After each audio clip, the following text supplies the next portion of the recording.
యేసయ్యా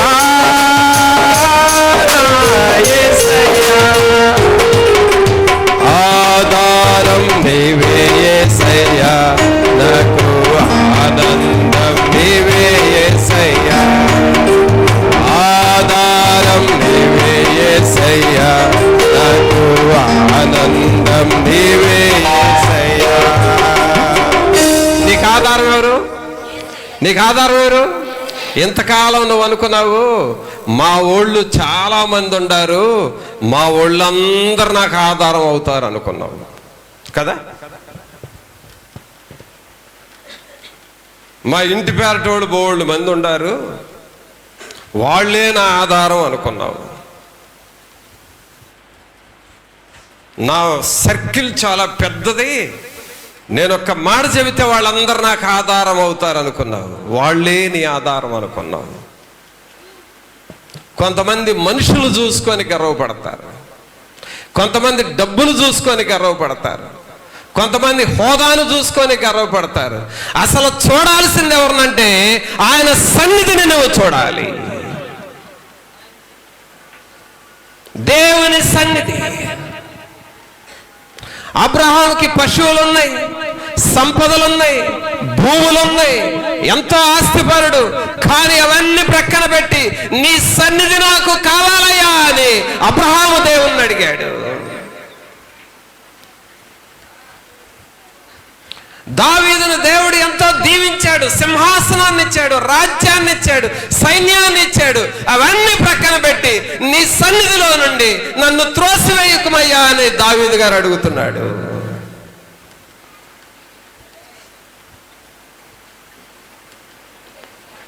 మోషేతో దేవుడు చెబుతూ ఉన్నప్పుడు ఆయన ఏమంటున్నాడంటే, అయ్యా నీ సన్నిధి నాతో రాని ఎడల నన్ను ఇక్కడి నుంచి తీసుకొని వెళ్ళొద్దయ్యా అన్నాడు. నేను నా సైన్యము కాదు ముఖ్యం, నీ సన్నిధి నాకు కావాలి. సోదరుడా, మనం చేస్తున్న ఈ సేవ మనుషుడు చేస్తున్న సేవ కాదు, దేవుని సన్నిధిని అనుభవిస్తూ నీవు నాతో రావాలి అని అడుగుతూ వెళుతున్న సేవ ఇది.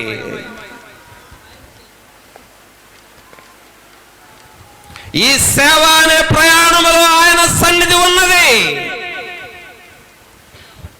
ఈ వాక్య పరిచర్యలో ఆయన సన్నిధి ఉన్నది. కుటుంబాలను కట్టే విషయంలో ఆయన సన్నిధి ఉన్నది. నీ రోగాలను బాగు చేసే విషయంలో ఆయన సన్నిధి ఉన్నది. నిన్ను మనస్సు మార్చి పరలోకం వైపు నడిపించడానికి ఆయన సన్నిధి మనతో ఉన్నది.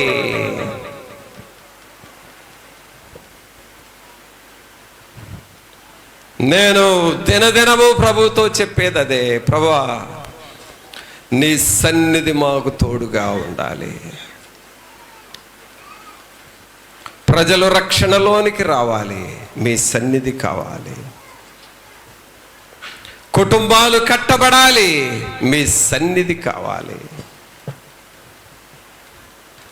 దుఃఖమును దిగమింగుకుంటూ వచ్చి కూర్చుంటున్న ప్రజలు కోకొల్లలుగా ఉన్నారు, మీ సన్నిధి కావాలి. రోగగ్రస్తులై బలహీనులుగా ఉండి ఆ దుఃఖములో మునిగి ఉన్న ప్రజలు ఉన్నారు, మీ సన్నిధి కావాలి.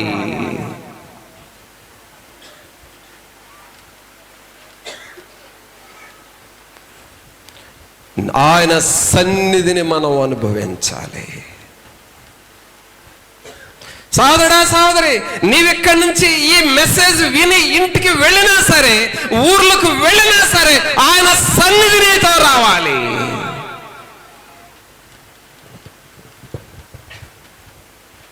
దేవుని సన్నిధిని నువ్వు అనుభవిస్తావా? దేవుని శక్తిని నువ్వు అనుభవిస్తావా? దేవుని వాక్యంలో చదువుతూ ఉన్నాం, ఆయన సన్నిధి దూత వారిని రక్షించెను. నీ సన్నిధి నా ఆధారము. అందరం చెబుదాం, మన చేతులు పైకి లేపి, నీ సన్నిధి నా ఆధారము యేసయ్యా. అందరూ చెప్పండి, నీ సన్నిధి నా ఆధారము. నీ సన్నిధి నా ఆనందము, నీ సన్నిధి నా ప్రాణము, నా జీవము. ఆమేన్.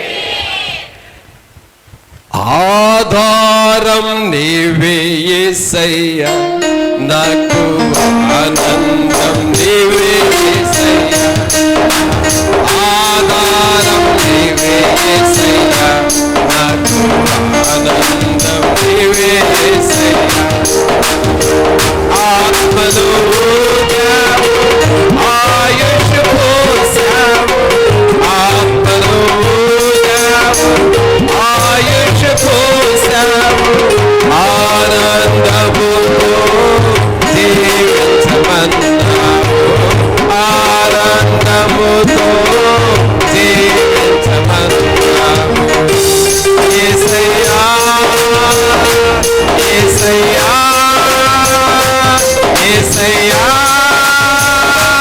నా యేసయ్యా, యేసయ్యా, యేసయ్యా, యేసయ్యా, నా యేసయ్యా. ఆధారం నీవే యేసయ్యా, నాకు ఆనందం నీవే యేసయ్యా. ఆధారం నీవే యేసయ్యా, నాకు ఆనందం నీవే యేసయ్యా. ఇప్పుడు మీరు ఇంకో పాట పాడాలి. అదేంటంటే, ఆధారం నా జాబే. మీరు ఆగండి రా బాబు. ఆధారం నా జాబేనయ్యా, నా ఆనందం నా ఉద్యోగమేనయ్యా. ఆధారం నా వ్యాపారమేనయ్యా, నా ఆనందం వ్యాపారమేనయ్యా. పాడండి. ఈ పాట రాదా మీకు? ఓహో, రాదా? అయితే మంచోడు, మీరు చాలా మంచోడు.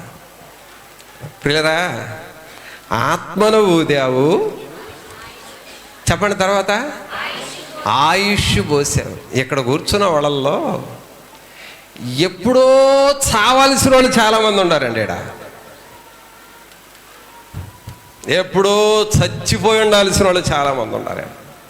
వాళ్ళల్లో నంబర్ 1 నేనే. లారీ యాక్సిడెంట్ అయ్యి డాక్టర్ దగ్గరికి మోసుకొని వెళితే ఈ కుర్రోడు పరిస్థితి ఏంటంటే, నాకు తెలీదయ్యా, మేము చెప్పలేము, ఈ కుర్రోడు కండిషన్ బాగాలేదు, చనిపోయినా చనిపోవచ్చు, బ్రతికితే బ్రతకొచ్చు, మేము గ్యారంటీ ఇవ్వలేమని. లారీ యాక్సిడెంట్ అయినప్పుడు నన్ను గూర్చి డాక్టర్స్ ఇచ్చిన స్టేట్మెంట్ అది.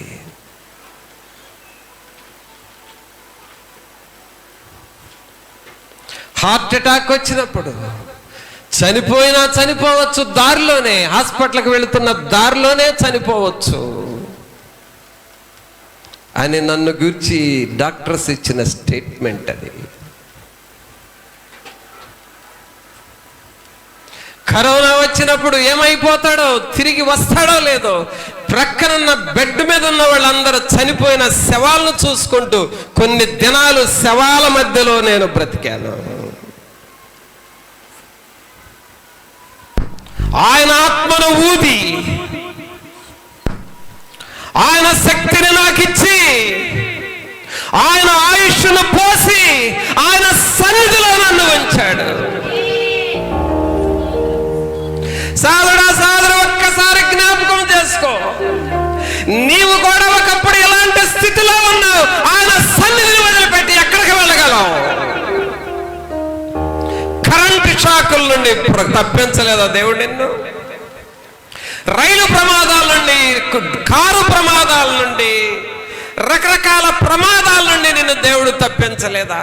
మరణకరమైన పరిస్థితులు, మరణకైన రోగాలు, ఒక్క ఇస్త్రీ చేసిన షర్ట్ చేసుకోగానే ఇవన్నీ మర్చిపోయావా?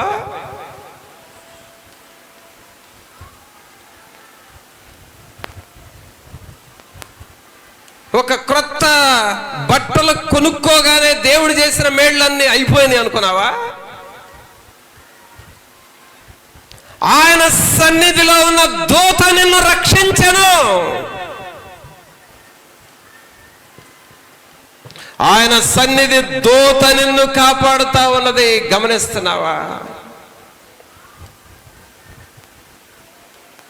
కావున దావీదు గారు అంటున్నాడు, నీ సన్నిధిలో నుండి నేను ఎక్కడికి పారిపోతున్నయ్యా. నీ సన్నిధిలో నుండి నేను ఎక్కడికి వెళతా? ఎన్నెన్నో మేళ్ళు చేశావు. సహోదరుడా, సహోదరి, పరిస్థితులు బాగోలేక చావాలి అని కూడా నువ్వు అనుకున్నావు కదా ఒకప్పుడు. ఇక ఈ పరిస్థితులు మారేటట్లేవు, చచ్చిపోతే బాగుండు అని కూడా నువ్వు తీర్మానం చేసుకున్నావు. ఈ రోజున నువ్వు బ్రతికి ఉన్నావంటే ఆయన సన్నిధి నిన్ను కాపాడిందని నీకు అర్థం కావట్లేదా?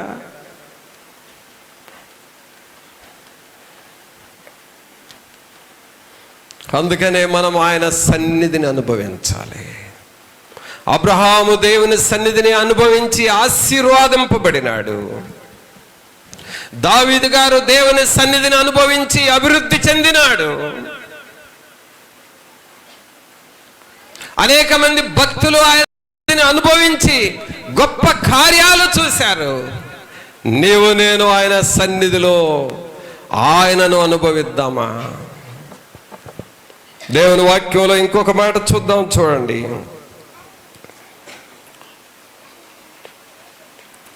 31వ కీర్తన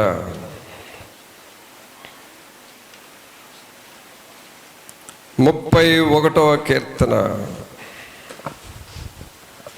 ఆయన సన్నిధి మనల్ని ఏం చేస్తుందో కూడా చూద్దాం. 20వ వచనం చదవండి. 31వ కీర్తన 20వ వచనం. మనుషుల కపటోపాయములు వారిని అంటకుండా నీ సన్నిధి చాటున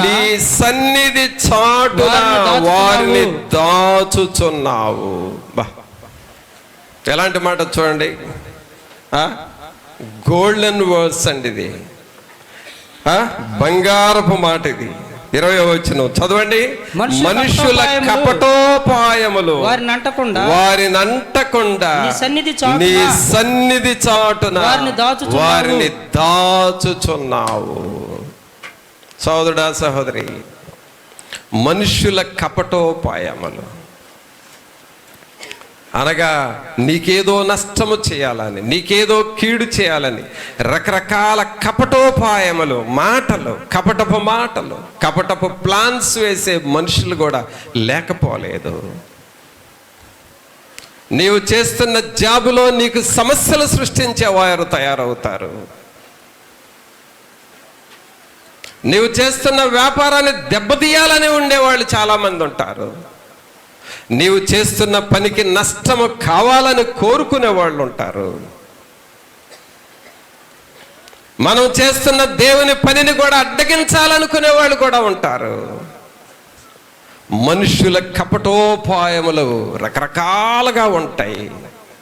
కానీ ఆయన సన్నిధి మనల్ని ఏం చేస్తుందంటే, మనుషుల కపటోపాయములు వారిని అంటకుండా నీ సన్నిధి చాటున వారిని దాచుచున్నావు. యేసయ్యకి అందరూ చప్పట్లు కొట్టండి ఒకసారి. అందరూ యేసయ్యానికి స్తోత్రం అని చెప్పండి. ఆయన మనల్ని ఏం చేస్తున్నాడండి? దాచుచున్నాడు. మనల్ని ఏం చేస్తున్నాడు? దాచుచున్నాడు. అనగా ఏ తొందర లేకుండా, ఏ అభ్యంతరాలు లేకుండా, మనుషుల కపటోపాయాలు, మనుషుల పన్నాగములు మనకు ఎదురుగా ఎన్ని వచ్చినా సరే వాటిని మనకు రాకుండా వాటన్నిటి నుండి ఆయన మనల్ని దాచుచున్నాడు. కారణము ఆయన సన్నిధిలో ఉన్నాము. ఎక్కడున్నామండి మనందరం? ఎక్కడున్నాం చెప్పండి? మనమందరం ఎక్కడున్నాము? ఆయన సన్నిధిలో దాస్తూ ఉన్నాడు. దావీదు గారిని చాలాసార్లు సౌలు వెంటాడాడు. ఈ దావీదును పట్టుకోవాలని, ఈ దావీదుని చంపేయాలని అరణ్యములో కాపు కాశాడు, గుహల్లో కాపు కాశాడు. సౌలు దావీదును వెంటాడాడు. ఆయన వెంటాడటం చూసి చివరికి దావీదు ఒక మాట అన్నాడండి. అప్పటికే విసుకెత్తి అన్నాడు ఒక మాట. ఏమంటే, చచ్చిన కుక్క వంటి వాడినయ్యా నేను. మిన్నల్లి వంటి వాడినయ్యా నేను, నా వెంట పడతావెందుకు నువ్వు అని అన్నాడు. నువ్వు చంపాలనుకుంటే నన్ను చంపొచ్చు, కానీ ఈ చచ్చిపోయిన కుక్క నన్ను చంపేదే, మిన్నల్లింటి వాడు నన్ను చంపేది, ఎందుకయ్యా నువ్వు నా వెంట పడతావు అని దావీదు సౌలుకి కబురు పంపాడు. అనగా సౌలు అన్ని ప్లాన్ల మీద ప్లాన్లు వేసి ఈయన్ని చంపాలని చూసిన దేవుడు ఆయన్ని దాచి కాపాడుతూ వచ్చాడు. సోదరుడా, ఏదో వచ్చి ఎవరో ఏదో చేస్తారనే భయాల్లో నువ్వు ఉన్నావేమో, ఎవరో నిన్ను నీ ఇంటిని ఏదో చేస్తారనే ఒకవేళ భయం, ఆ టెన్షన్లో ఎవరైనా ఉన్నారేమో, ఆయన నిన్ను ఆయన సన్నిధిలో దాచి కాపాడుతాడు. ఎవరు నిన్నేమీ చేయలేరు, ఎవరు నిన్ను అడ్డగించలేరు, ఎవరు నీకు నష్టము కలుగ చేయలేరు. దేవుడు వారికి అనుమతి ఇవ్వడు.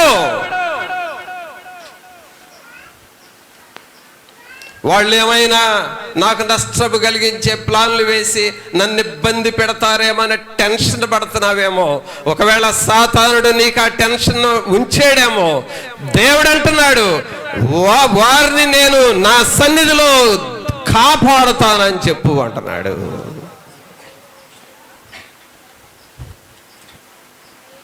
ఆయన సన్నిధి మనల్ని దాచుతూ ఉన్నది, కాపాడుతూ ఉన్నది. అందుకనే వాక్యం ఏం చదువుతున్నావు? మనుషుల కపటోపాయములు వారినంటకుండా నీ సన్నిధి చాటున వారిని దాచుచున్నావు. వాక్కలహం మాన్పి వారిని గుడారములో దాచుచున్నావు. ప్రాకారము గల పట్టణములో యెహోవా తన కృపను ఆశ్చర్యకరముగా నాకు చూపి ఉన్నాడు. ఆయన స్తుతి నందునుగాక. ఆశ్చర్యకరముగా మనల్ని కాపాడువాడు. తల్లి తండ్రి, ఇలాగు దేవుని సన్నిధి నీకు తోడుగా ఉంటుంది. ఆయన సన్నిధిలోను ఉంటావా? దావీదు అందుకే అంటున్నాడు 23వ కీర్తన చివరి వచనంలో, చిరకాలము. ఎంతకాలం అండి? ఎంతకాలం చెప్పండి? చిరకాలము నేను ఏ మందిరంలో? ఏ మందిరంలో? టీవీ ముందా? ఏ మందిరంలో? యెహోవా మందిరములో. అంటే ఆయన సన్నిధి విలువ ఆయనకి అర్థమైన తర్వాత దేవుని సన్నిధి కంటే ఇక విలువైంది మరొకటి లేదు. సహోదరుడా, సహోదరి, ఈ విలువను నువ్వు ఎప్పుడు గ్రహిస్తావో ఆయన సన్నిధిలో నిన్ను దేవుడు దాచిపెడతాడు. ఆయన సన్నిధి దూత నీకు తోడుగా ఉండి రక్షిస్తాడు. ఆయన సన్నిధి నీకు తోడుగా ఉంచి నిన్ను బలపరుస్తాడు. అందుకనే దావీదు గారు అంటున్నాడు, నీ సన్నిధిలో నుండి నేనెక్కడికి పోవుదును. మనందరం ఆయన సన్నిధిలో ఉండాలి. ప్రభా, నీ సన్నిధిలో మమ్మలను ఉంచి బలపరచండి అని నువ్వు పరిశుద్ధాత్మ దేవుణ్ణి అడుగుతావా? ప్రార్థన చేసుకుందాం. ఒక్క నిమిషం అందరము దేవుని సన్నిధిలో తలలు వంచి, పరిశుద్ధాత్ముడా, మీ సన్నిధిలో నేను జీవించాలి. మనుషుల కపటోపాయములు వారిని అంటకుండా నీ సన్నిధి చాటున వారిని దాచుచున్నావని మీ వాక్యము సెలవిస్తున్న రీతిగా ప్రభా, మీ సన్నిధిలో అబ్రహాము ఉన్న రీతిగా, మోషే ఉన్న రీతిగా మేము కూడా మీ సన్నిధిలో మేము జీవించాలి. ప్రభా, మీతో మేము జీవించాలి. మీ కృపలో బలపరచండి, బలపరచండి ప్రభువా. పరిశుద్ధాత్మ దేవుడా, మీకు స్తోత్రాలు, మీకు వందనాలు ప్రభువా అని ఆయన సన్నిధిలో మనం ఉందామా? అందరము దేవుణ్ణి వేడుకుందాం. సోదరుడు, అందరూ మోకరించండి. మోకరించిన నీవు మోకాళ్ళ మీద ఉండి, ప్రభువా, ఈ మోకాళ్ళు ఎప్పుడు నీ సన్నిధిలో మోకరించాలి నాయన. ఈ మోకాళ్ళు ఎప్పుడు మీ సన్నిధిలో మోకరించి ప్రార్థన చేయాలి ప్రభువా. అట్టి వారిగా మమ్మలను చేయండి. మీ సన్నిధిని మాకు తోడుగా ఉంచండి ప్రభువా. మీ కృపలో బలపరచండి అని నిన్ను నువ్వు తగ్గించుకొని ప్రభువుని అడుగుతావా?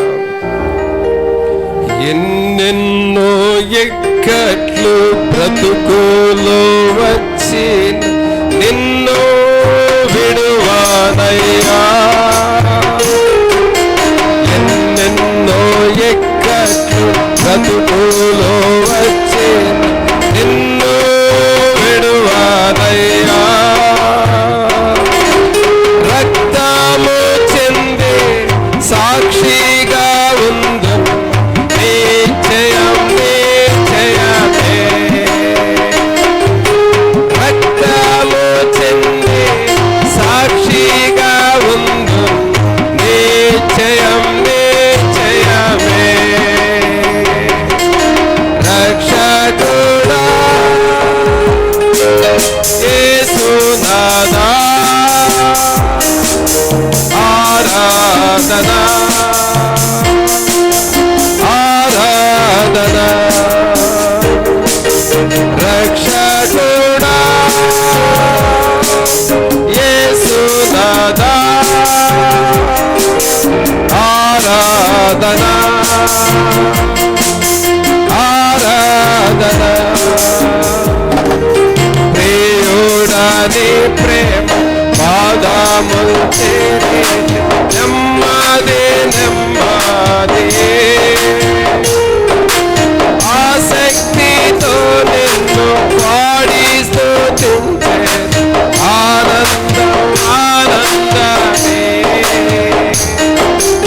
ఆసక్తితో నిన్ను పాడి స్తుతించే ఆనందం ఆనందమే, ఆశ్చర్యమే ఆశ్చర్యమే, ఆరాధనా ఆరాధనా, ఆశ్చర్యమే ఆశ్చర్యమే,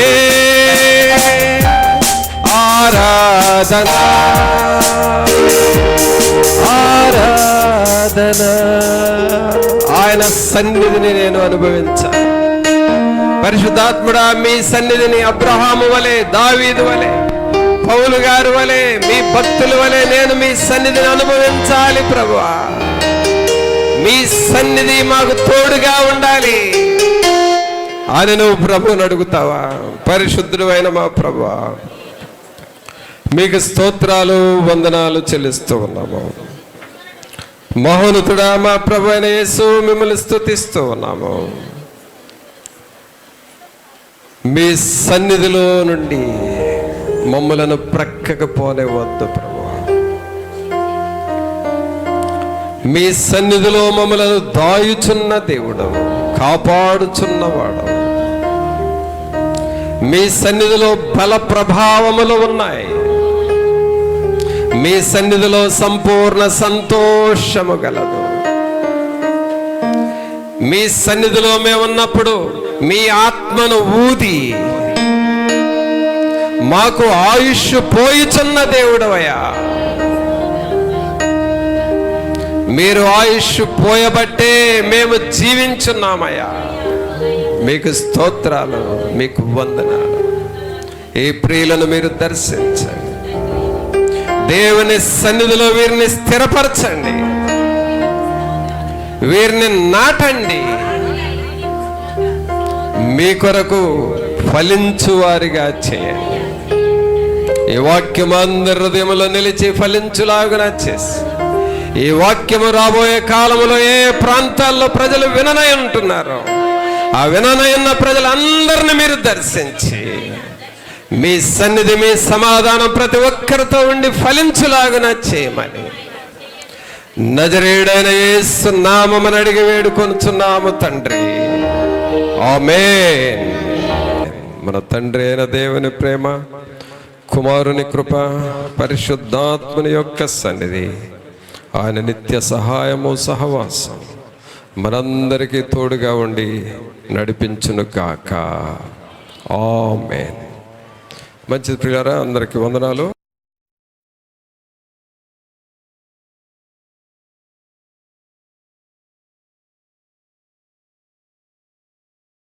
నీ పాదం రొక్కెదన్ నిత్యము స్తుతించి నిన్ను పాడి కీర్తించెదను యేసయ్యా.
యేసయ్యా నీ ప్రేమ పొంగుచున్నది, యేసయ్యా నీ ప్రేమ పొంగుచున్నది.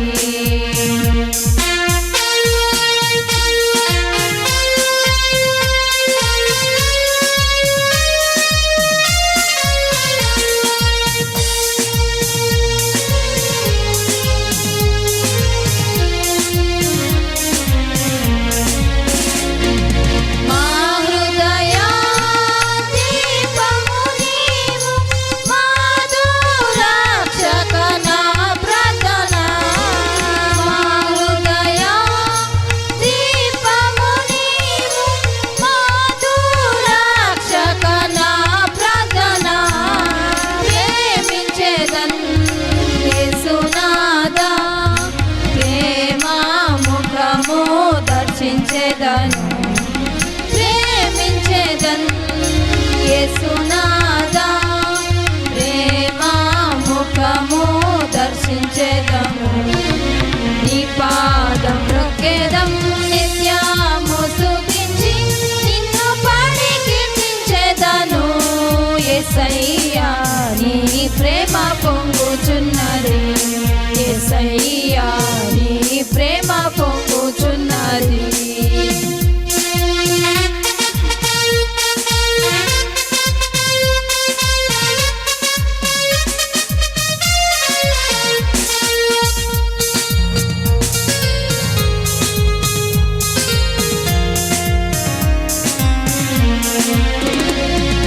పరిశుద్ధమైన కీర్తికును ప్రకాశమైన శిఖరముపై, పరిశుద్ధమైన కీర్తికును ప్రకాశమైన శిఖరముపై శీఘ్రముగా చేర్చెదవు. సియోనులో నిన్ను కీర్తించెదను, శీఘ్రముగా చేర్చెదవు. సియోనులో నిన్ను కీర్తించెదను. నీ పాదం రొక్కేదం నిత్యము స్తుతించి, నిన్ను పాడి కీర్తించెదను. యేసయ్యా నీ ప్రేమ పొంగుచున్నది, యేసయ్యా నీ ప్రేమ పొంగుచున్నది.